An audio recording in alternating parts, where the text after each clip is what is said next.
만화나 영화에서 주로 등장하는 장소인 이 세계. 특별한 통로를 지나거나 특별한 사건을 겪음으로 인해 이동하게 되는 이 세계는 보통 우리가 살고 있는 세계와는 완전히 다른 환경과 위험 요소를 가진 장소로 묘사되곤 하는데요. 그런데 수많은 이 세계 중에는 우리의 세계와 크게 다르지 않은 환경을 가지고 있음에도 특유의 공간적인 특성 탓에 그 어떤 이 세계보다도 공포스러운 장소가 있다고 합니다. 오늘은 무한히 반복되는 공간을 가진 이 세계, 백룸에 대해서 알아보도록 하죠. 1991년 7월 4일 영화 촬영 장소를 물색하기 위해 캠코더 하나를 들고 길을 나선 잭슨. 잭슨은 평소 가보지 않았던 장소 이곳저곳을 돌아다니며 풍경을 담는 데 열중했는데요. 그러던 와중 돌뿌리에 발이 걸려 뒤로 넘어져 버린 잭슨은 순간 정신을 잃고 만답니다. 다행히 잭슨은 금세 정신을 차렸지만 눈을 뜬 순간 깜짝 놀라지 않을 수 없었는데, 분명 넘어졌던 곳은 풀과 나무가 있던 공원이었지만 자신이 눈을 뜬 곳은 건물 안이었기 때문. 베이지색 카페트와 노란 벽지로 꾸며져 있는 복도에는 형광등이 내는 기분 나쁜 소음만이 가득했는데, 그나마 다행인 것은 평범한 건물일 뿐 그리 위험한 장소로는 보이지 않았다는 것. 다만 왜인지 폰이 터지지 않아 누군가에게 도움을 요청할 수는 없었고, 잭슨은 스스로 출구를 찾기 위해 길게 늘어진 복도를 따라 걷기 시작했는데요. 그렇게 얼마나 걸었을까요?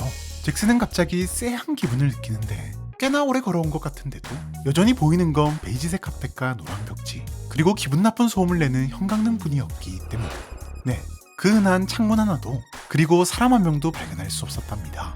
이쯤 되자 잭슨은 문득 이 복도가 어쩌면 무한할지도 모른다는 생각이 들었고, 그 순간 자신이 복도의 어디쯤에 있는지, 죽기 전에는 이 복도를 탈출할 수 있을 것인지, 또 복도의 끝에는 어떤 또 다른 위협이 기다리고 있을 것인지 등등 각종 공포와 불안감이 밀려오기 시작했는데요.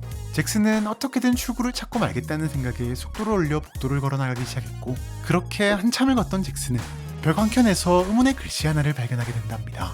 그런데 그 순간 갑자기 들려오는 기분 나쁜 소음, 뒤를 돌아본 그곳에는 정체불명의 괴생명체가 서 있었는데요. 잭슨은 본능적으로 위협을 느끼고 빠른 속도로 도망가기 시작했지만 괴생명체 역시 잭슨의 뒤를 빠르게 쫓기 시작했고, 정신없이 도망가던 잭슨은 이내 끝이 보이지 않는 낭떠러지와 마주하게 된답니다.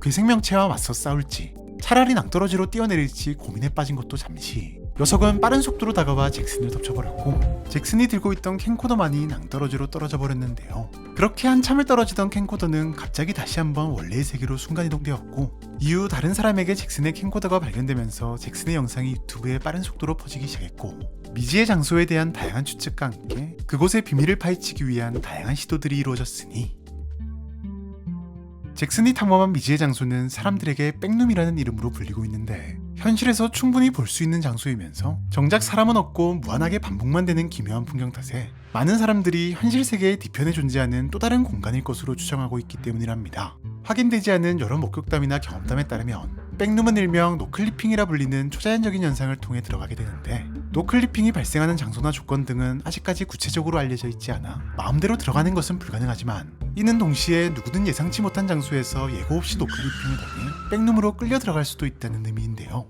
게다가 더 문제는 잭슨이 경험한 백룸 외에도 더 다양한 백룸들이 존재하는 것으로 추정된다는 것인데, 각각의 백룸들은 최초의 백룸이 그러했듯 그냥 보기엔 그리 특별할 게 없어 보이는 익숙한 풍경이 끝도 없이 반복된다는 게 특징으로, 대부분 처음에는 별 생각 없이 출구를 찾아 나서지만 문득 끝이 없다는 사실을 알아채는 순간 백룸 특유의 위화감과 불안감에 휩싸여 공포의 10년 속으로 빠져들게 된답니다. 게다가 각각의 백룸에는 엔티티라고 불리는 여러 형태의 괴생명체가 존재하는 것으로 보이는데, 녀석들은 대개 백룸을 찾은 사람들에게 적대적인 성향을 가지고 있어 그들의 탈출을 방해하는 치명적인 요소 중 하나로 손꼽힌다는 사실.